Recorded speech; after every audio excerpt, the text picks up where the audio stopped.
দেখছেন কলকাতা টিভি, ভাস্বতী রয়েছে আপনাদের সঙ্গে। শুরু করছি বাংলা বলছে। আর শুরুতে যেদিকে নজর রাখবো, আমার সঙ্গে খেলতে এসো না। মতুয়াগড়ে পৌঁছেই এদিন বিজেপি তথা নির্বাচন কমিশনকে বার্তা দিলেন মুখ্যমন্ত্রী মমতা বন্দ্যোপাধ্যায়। এদিন হেলিকপ্টারে তার যাওয়ার কথা ছিল বনগাঁয়, কিন্তু সমস্যার কারণে সড়ক পথেই যেতে হয় তাকে। আর তা নিয়ে শুরুতেই নিশানা করেন কেন্দ্রকে। আমি বিজেপিকে বারবার বলি, ওরে আমার সাথে খেলতে যাস না। আমি যে খেলাটা খেলবো সেই খেলায় তোমরা আমাকে ধরতেও পারবে না। এসআইআর ইস্যুতে এবার একেবারে মতুয়া গড়ে মমতা। সীমান্ত এলাকায় পৌঁছেই বার্তা দিলেন বিজেপিকে, সতর্ক করলেন কমিশনকেও। এদিন 3 কিলোমিটার পদযাত্রা করেন মুখ্যমন্ত্রী, হাঁটেন চাঁদপাড়া থেকে ঠাকুরনগর পর্যন্ত। রক্ষা করো, রক্ষা করো সকলকে আহ্বান।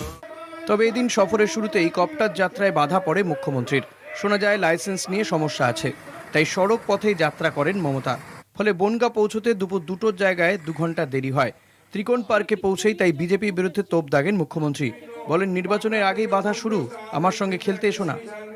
মজার বিষয় কি জানেন, প্রথমেই আপনাদের কাছে আমি ক্ষমা চাইছি, আমার একটু আসতে দেরি হয়েছে, কিন্তু এটা একটা মজা আছে। মজাটা কি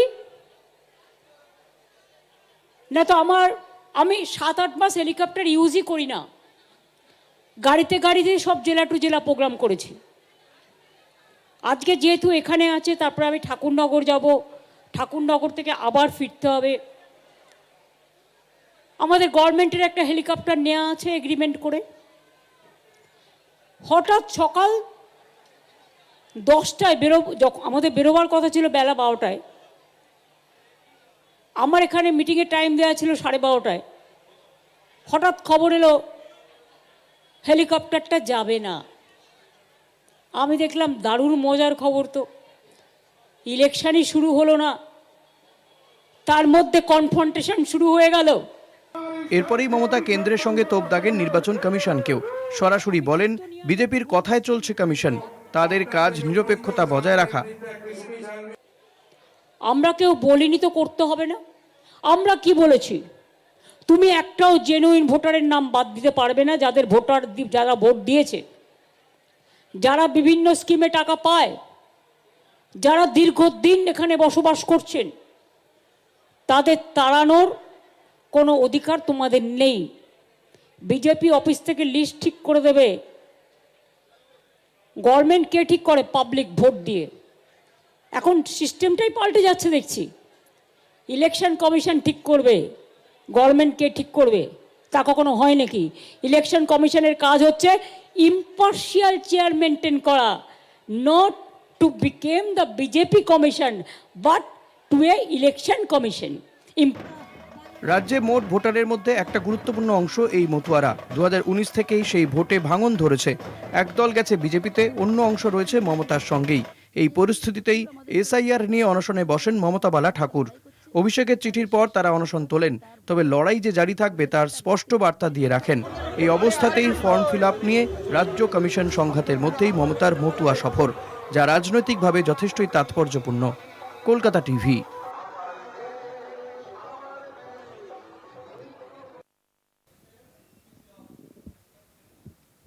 মতুয়াগড়ে মমতার প্রশ্নে বিজেপির মতুয়া কার্ড।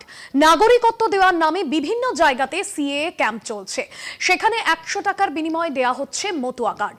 মমতার অভিযোগ, এটা দেখালেই ভোটার তালিকায় নাম উঠবে কিভাবে? এটা কি কমিশন লিখিত জানিয়েছে? এখান থেকেই তার অভিযোগ, বিজেপির কথায় কমিশন চলছে। 100 টাকা দিয়ে লিখতে হচ্ছে, মতুয়া সংঘের সদস্য করা হলো। টাকার বিনিময়ে মতুয়া সংঘের কার্ড বিলি, আর সেই কার্ড নিয়ে এবার মতুয়া পাড়ায় গিয়ে তোপ মুখ্যমন্ত্রীর। মমতার প্রশ্ন, নির্বাচন কমিশন কি বলেছে? এই কার্ড দেখালেই ভোটার তালিকায় নাম উঠবে। তাহলে 100 টাকার বিনিময়ে কোন যুক্তিতে এই কার্ড বিলি হচ্ছে? এ নিয়ে মতুয়াদের সতর্ক করে দিতে চান মুখ্যমন্ত্রী। মনে রাখবেন একটা কথা,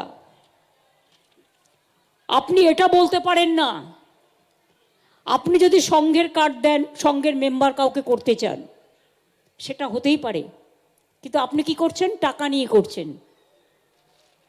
100 টাকা দিয়ে লিখতে হচ্ছে মতুয়া সংঘের সদস্য করা হলো, আর বলছে এটা নিয়ে গেলেই আপনি ভোটার হয়ে যাবেন। তাই ইলেকশন কমিশনের এতে লেখা আছে। আর এলাকায় গিয়ে ধর্মের নামে ফর্ম বিক্রি করতে হচ্ছে, আর ক্যাঁ করে চিৎকার করছো। এতদিন কি করছিলে? 2016তেও ক্যাঁ বলেছ, 2021এও ক্যাঁ বলেছ, 2024এও ক্যাঁ বলেছ, তারপরেই টাটা বলে দিয়েছ।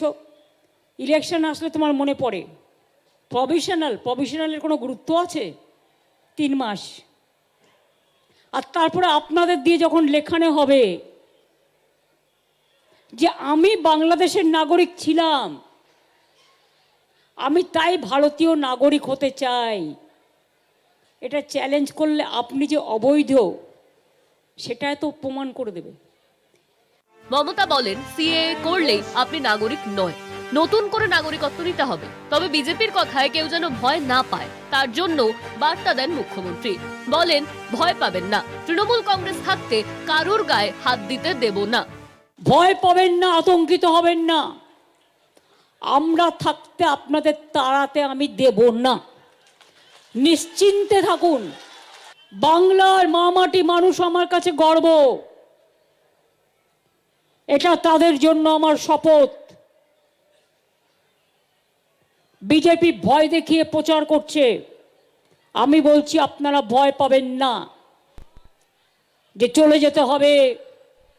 আমি ওদের কাছে একটা কোয়েশ্চেন করি, গভর্নমেন্ট অফ ইন্ডিয়ার কাছে, যদি বাংলাদেশি তাড়াবার জন্য এসআইআর করতে হয়, তাহলে মধ্যপ্রদেশে নাটক করছেন কেন? ওখানেও খুশবইটিয়া আছে, তাহলে আপনার ডাবল ইঞ্জিন সরকার।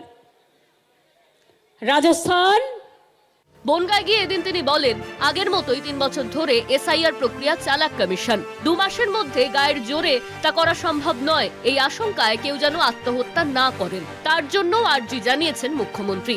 মতুয়াগড়ে গিয়েই দিতে চেয়েছেন পাশে থাকার বার্তা। কলকাতা টিভি। আঘাত করলে প্রত্যাঘাত, বাংলায় ছোবল মারলে সারা ভারত গুড়িয়ে দেওয়ার হুঁশিয়ারি। মতুয়াগড়ে গিয়ে এবার দিল্লি দখলের হুঁশিয়ারি তৃণমূল নেত্রীর। তিনি বলেন ভোটের পরেই সারা দেশ ঘুরতে বেরিয়ে পড়বেন, চলবে বিজেপির বিরুদ্ধে লড়াই। 2029 সালে দিল্লি থেকে মোদী সরকারকে হটতেই হবে বলে দাবি করেন মমতা। আমাকে আঘাত করলে আমি সারা ভারতবর্ষ হিলিয়ে দেব, এটা মাথায় রেখো। ইলেকশনের পরে আমিও একটু দেশটা চষে বেড়াবো। মাত্র 2 মাসের মধ্যে এসআইআর করা সম্ভব নয়, এই দাবিতেই কলকাতার রাজপথে মিছিল করেছিলেন মুখ্যমন্ত্রী। বিহারের মতো ভোটের আগে এ রাজ্যেও এসআইআর করা যাবে না বলে দাবি তুলেছিলেন তিনি, কিন্তু কেন্দ্র তথা কমিশন তা মানতে চায়নি। ফলে শুরু হয়ে গেছে ফর্ম বিলি। আর তা শুরু হওয়ার পর থেকেই আত্মহত্যার অভিযোগ উঠেছে কয়েকজন বিএলওর বিরুদ্ধে। এসআইআর আতঙ্কে বহু ভোটারের মৃত্যুর অভিযোগও করেছে তৃণমূল। এই পরিস্থিতিতে বনগার মতুয়াগড়ে গিয়ে সভা করেন মুখ্যমন্ত্রী। সেখানেই তিনি তোপ দাগেন কেন্দ্রের বিরুদ্ধে, প্রশ্ন তোলেন বাংলা দখলের এত লোভ কেন। দিল্লিকা লাড্ডু খেয়েও আশ মেটেনি, বাংলাকে গিলতে হবে। তাহলে জেনে রাখবেন আপনার দিল্লির ক্ষমতা বাংলা দখল করবে।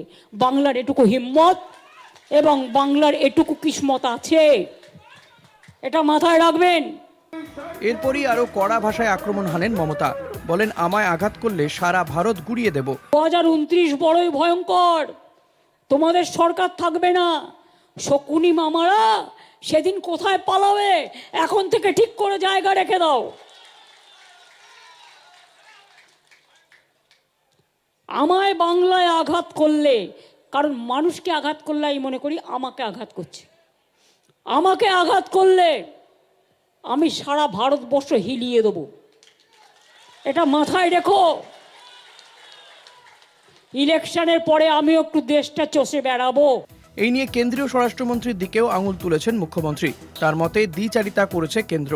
আমাদের কথা বললেই বলবেন নো স্যার, তো ইয়েস স্যারকে আমি জিজ্ঞেস করছি, কার কথা শুনে, কোন পার্টিকে স্যাটিসফাই করবার জন্য মানুষকে মৃত্যু মুখে ঠেলে দিয়েছেন? আর কত যাবে প্রাণ, আর কত দিতে হবে বলিদান, আর কত বিক্রি হবে আত্মসম্মান, আর কত চলবে আপনাদের অত্যাচারের খতিয়ান? একবার দয়া করে উত্তরটা দেবেন কি বন্ধু? উত্তরটা জানা আছে? উত্তরটা জানা নেই। বিজেপির ঝুলি, টাকার থুলি। মমতার দাবি 2024 সালে যারা ভোট দিয়েছেন তাদের নাম ভোটার তালিকা থেকে বাদ দিলে তৃণমূল রুখে দাঁড়াবে। তাই যদি মনে করেন মামা ভাগ্নে জুমলার দল যে জোর করে ইয়েস স্যারকে দিয়ে বাংলাকে দখল করবেন, মনে রাখবেন, জানেন তো সুস্থ বাঘের থেকেও আহত বাঘ আরো ভয়ঙ্কর। আঘাত করবার চেষ্টা করবেন না, আঘাত করলে কিন্তু প্রত্যাঘাত করব, আর সেই বেত্রাঘাত নয়, প্রত্যাঘাত। কেন্দ্রের পাশাপাশি কমিশনকেও বিত্তে ছাড়েননি মমতা। বাঁশের চেয়ে কঞ্চি বড় বলে সরাসরি কটাক্ষ ছুড়েছেন। বুঝিয়ে দিয়েছেন এসআইআরে সহায়তা করলেও কোনো ন্যায্য ভোটারের নাম যদি বাদ যায় তাহলে ফের তৈরি হবে সংঘাত, আর সেই লড়াই পৌঁছে যাবে দিল্লি। কলকাতা টিভি।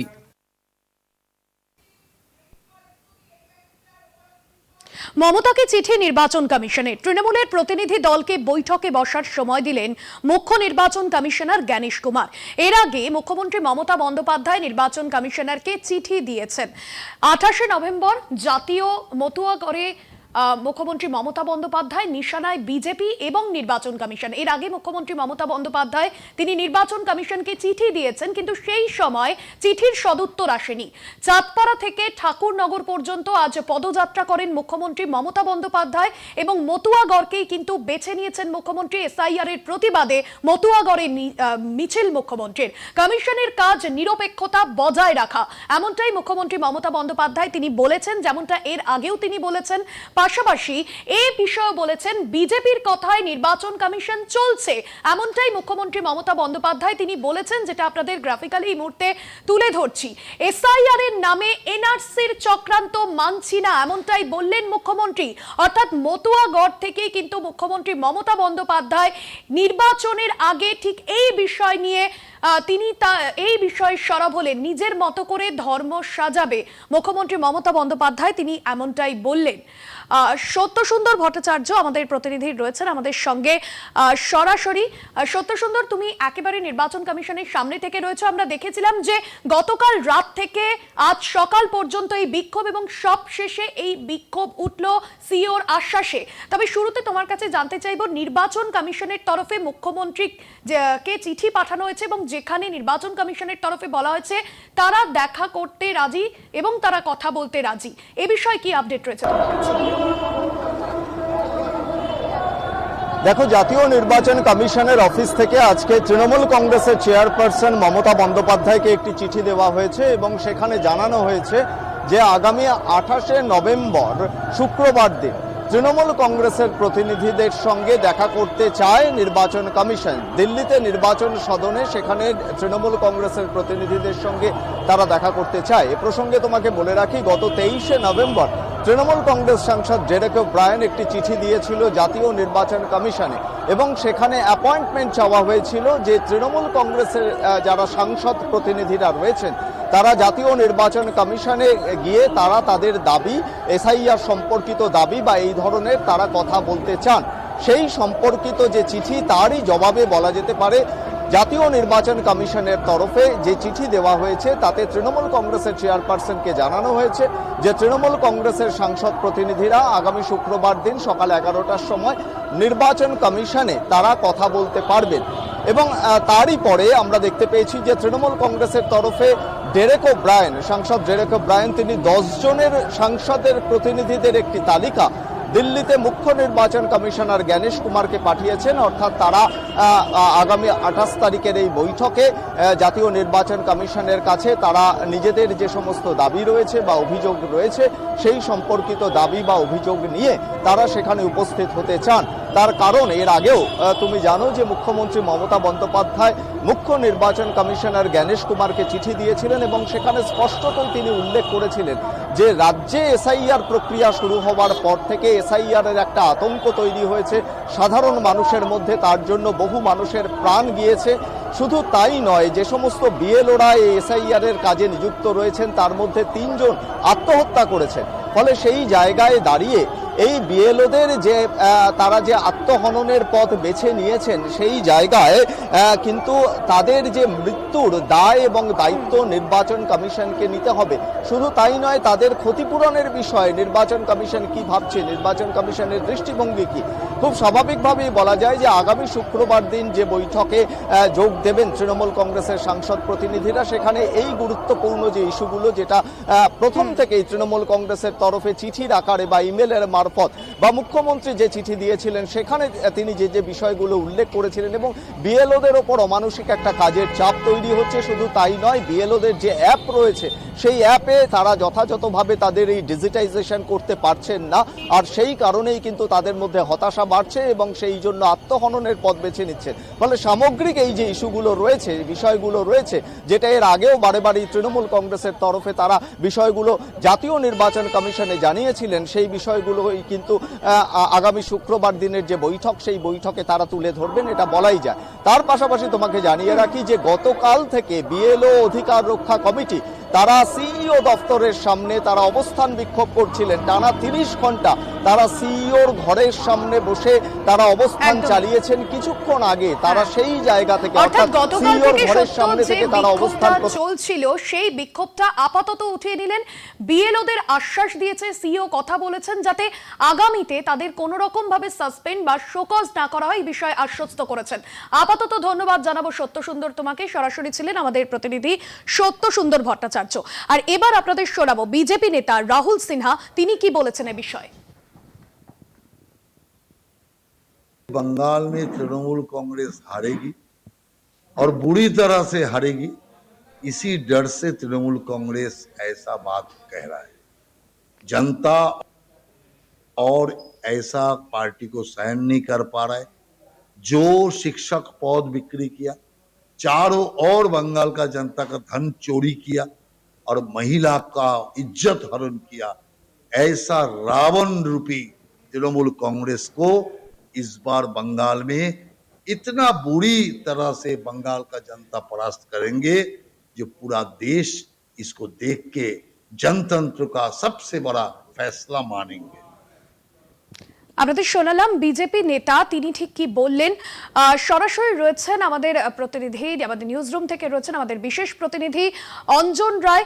অঞ্জনদা, এই যে রাজ্য বিজেপির একটা নতুন স্লোগান হচ্ছে এবং আজকে মতুয়াগড়ে মুখ্যমন্ত্রী মমতা বন্দ্যোপাধ্যায় তিনিও গিয়েছেন, সেক্ষেত্রে আগামী বিধানসভা নির্বাচনে সমীকরণটা ঠিক কি হতে চলেছে? দেখো, সমীকরণ যেরকম ছিল সেইভাবেই থাকছে। যে সমীকরণের ভিত্তিতে 2024-এর লোকসভা নির্বাচনে পরাজয়ের পর এ রাজ্যের বিজেপি বা বিরোধী দলনেতার যে দাবি ছিল যে হিন্দু হিন্দু ভাই ভাই, সেই জায়গা থেকে ধীরে ধীরে তারা সরে আসছেন। কারণ কেন্দ্রীয় নেতৃত্ব বুঝতে পারছেন যে শুধু হিন্দুত্বের ভোট দিয়ে কিন্তু পশ্চিমবঙ্গের শাসক দলকে পরাজিত করা যাবে না। এবং তুমি জানো যে শ্রমিক ভট্টাচার্য যখন দায়িত্ব নেয় সভাপতি হিসাবে, তিনি বলেছিলেন যে আমরা শুধু হিন্দু যে মানুষরা আছেন তারা নয়, আমরা তাদের কাছেও পৌঁছতে চাই যারা সংখ্যালঘু আছেন, যাদের হাতে বন্দুক, পড়াশোনার বই বাদ দিয়ে, কলম বাদ দিয়ে, আমরা তাদের হাতে আবার বই ফিরিয়ে দিতে চাই, পেন ফিরিয়ে দিতে চাই। কার্যত শ্রমিক ভট্টাচার্যের এই পথটাকেই কিন্তু কেন্দ্রীয় নেতৃত্ব অনুমোদন করছে বলে মনে করা হচ্ছে। কারণ গত সপ্তাহে কেন্দ্রীয় নেতৃত্ব সুনীল বানসাল যে সাংগঠনিক বৈঠকটা করেছেন, তাতে তিনি স্পষ্ট নির্দেশ দিয়েছেন যে শুধু শুধু হিন্দুত্বের ভোট না, সব অংশের মানুষের কাছে আমাদের পৌঁছতে হবে, সবার ভোট দরকার, সেইভাবে আপনারা প্রচার করবেন।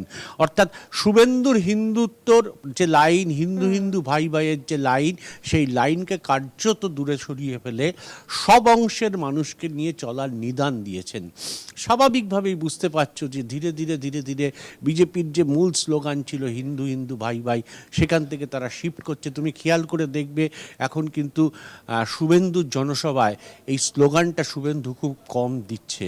ফলে বুঝতে পারছো যে বিজেপিও অনুভব করছে যে কোনো একটা সম্প্রদায়, কোনো একটা ধর্মীয় ভাবকে ধরে ক্ষমতায় আসা যাবে না, অন্ততপক্ষে এই রাজ্যে। সেখানে সব অংশের মানুষের ভোট চাই, সহানুভূতি চাই, তাদের সহযোগিতা চাই।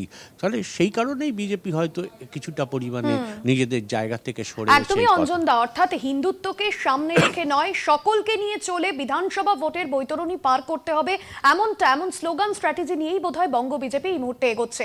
ধন্যবাদ জানাবো। সরাসরি ছিলেন নিউজ রুম থেকে আমাদের বিশেষ প্রতিনিধি অঞ্জন রায়। রাজ্য বিজেপিতে স্লোগান বদলাচ্ছে, ধীরে ধীরে বদলে যাচ্ছে হিন্দু হিন্দু ভাই ভাই স্লোগান। অবশ্যই এই খবর তো আপনাদের আপডেট দিলাম, তবে বাংলা বলছে আজকের মতো এখানেই শেষ করছি। অন্যান্য খবরের জন্য দেখতে থাকুন কলকাতা টিভি, রাত দিন 7 দিন।